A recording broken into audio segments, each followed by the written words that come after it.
भिवंडी तालुका के सरौली पाड़ा में कांग्रेस महाराष्ट्र प्रदेश ठाणे जिला अध्यक्ष व डीवाई फाउंडेशन के संस्थापक अध्यक्ष दयानंद चोरगे व समस्त चोरगे परिवार द्वारा हर वर्ष की तरह इस वर्ष भी 15 दिवसीय गणपति बप्पा का प्राण प्रतिष्ठा कर पूरे विधि विधान से पूजा अर्चना कर सभी देशवासियों को समृद्धि प्राप्त हो, ऐसी प्रार्थना दयानंद चोरगे व समस्त परिवार ने किया।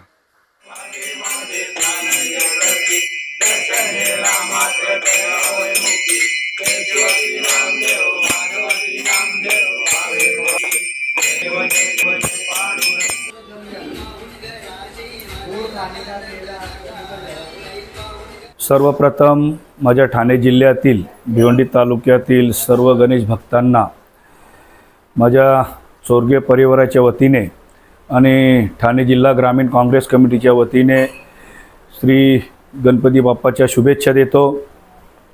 आज सर्व ठिकाणी गणेश चतुर्थी निमित्ताने आज आपल्या संपूर्ण महाराष्ट्रामध्ये गणपती बाप्पाचं आगमन झालेलं आहे। काही ठिकाणी 1.5 दिवस गणपती आहे, तर काही ठिकाणी गौरी गणपतीपर्यंत गणपती आहेत, तर काही ठिकाणी अनंत चतुर्थीपर्यंत गणपती आहेत। तरी ज्या ज्या भक्तांनी गणपती बाप्पाचा ज्याच्या घरी गणपती बसवलेले आहेत त्या सर्वांना मनापासून शुभेच्छा देतो। त्याचबरोबर आपण ज्या पद्धतीने गणपती बाप्पाचा आगमन आपण करत असतो, आनंदात करत असतो, अशाच पद्धतीने आपण गणपती बाप्पाचा विसर्जनही करत असतो। पण विसर्जन करत असताना आपण ढोल ताशाचा वापर केला तरी काय हरकत नाही, पण कुठल्याही प्रकारचा रासायनिक पद्धतीचा जो गुलाल असतो बाजारामध्ये तो गुलाल वापरू नये। खरं तर अबीर आणि आपला भंडारा असेल असं काही वापरलं तर आपल्या शरीराला कुठल्या प्रकारची इजा होणार नाही।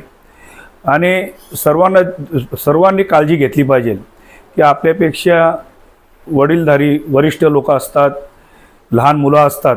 ज्या वेळेला आपण फटाके वाजवतो त्या फटाके वाजवत असताना लहान मुलं कुठं असतात किंवा वरिष्ठ कुठं असतात हे आपण बघितलं पाहिजे। कुठल्याही प्रकारचा त्यांना इजा होऊ नये अशा पद्धतीने आपण आनंदात गणपती बाप्पाचा आपण विसर्जन केलं तर ते खऱ्या अर्थाने खूप सुखाचं होईल। त्याचबरोबर काल एक क्लिप बघितली माझ्या भिवंडी तालुक्यातील एका गणेश भक्तांनी आपले स्थानिक आमदार आपले शांताराम मोरे यांच्याशी चर्चा करत असताना ती मी क्लिप बघितली की संपूर्ण भिवंडी तालुक्यामध्ये जी रस्त्याची दुरावस्था झालेली आहे, इतकी वाईट दुरावस्था झालेली आहे की आपण सांगू नये। मला वाटते इथून आपण जर खारबाव साईडला गेलो तर रस्ता आहे की खड्डे आहेत तेच आपल्याला समजत नाही। याच इथून आपण जर वाड्या साईडला गेलो तर परिस्थिती खूप वाईट आहे। त्याचबरोबर आमच्या या भिवंडी बायपासपासून जर ठाण्याला जर गेलो तर 8 किलोमीटरचा प्रवास आहे, पण 8 किलोमीटरचा प्रवास करत असताना जवळपास 3-3.5 तास लागतो।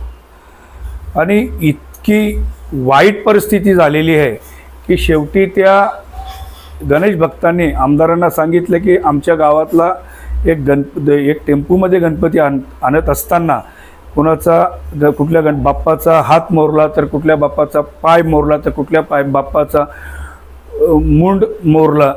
ही परिस्थिती आज आपल्या भिवंडी तालुक्यामध्ये बघायला मिळत आहे। माझी विनंती आहे, त्याचवेळी आपल्या आमदारांनी सांगितले की आमचं प्रत्येक ठिकाणी लक्ष आहे पण पाऊस खूप आहे। पण पाऊस परत असताना आपल्याला हे तरी माहिती पाहिजे ज्या वेळेला पाऊस पडतो त्या वेळेला रस्त्यामध्ये खूप खड्डे होतात। पण जर पावसाला यायच्या 3 महिने अगोदर 2 महिने अगोदर जर आपण जर रस्ते दुरुस्ती केले आणि जिथे रस्ते नसतील तिथे रस्ते जर चांगले केले तर ही परिस्थिती येणार नाही। ही तरी एवढं तरी आपल्याला माहिती असावी पाहिजे। असो, माझी तर एकच विनंती आहे महाराष्ट्र सरकारला की गटतटाचं जर राजकारण करण्यापेक्षा जर महाराष्ट्राचा विकास जर केला तर खऱ्या अर्थाने खूप चांगले सोय या नागरिकांना मिळेल।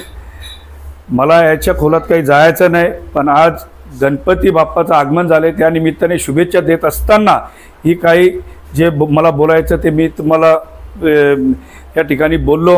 आज खरं तर माझ्या परिवारामध्ये सुद्धा आज 15 दिवस में गणेश चतुर्थी ते संकष्टी चतुर्थीपर्यंत माझ्या घरी गणपती असतो। माझ्या भिवंडी तालुक्यातील नव्हे तर ठाणे जिल्ह्यातील सर्व गणेश भक्तांना विनंती आहे की सर्वांनी माझ्या घरी गणपतीचं दर्शन घेण्यासाठी यावं, स्नेहभोजनाचा लाभ घ्यावा ही मी सर्वांना विनंती करतो। पुन्हा गणपती बाप्पाच्या सर्व नागरिकांना मनापासून शुभेच्छा देतो। धन्यवाद।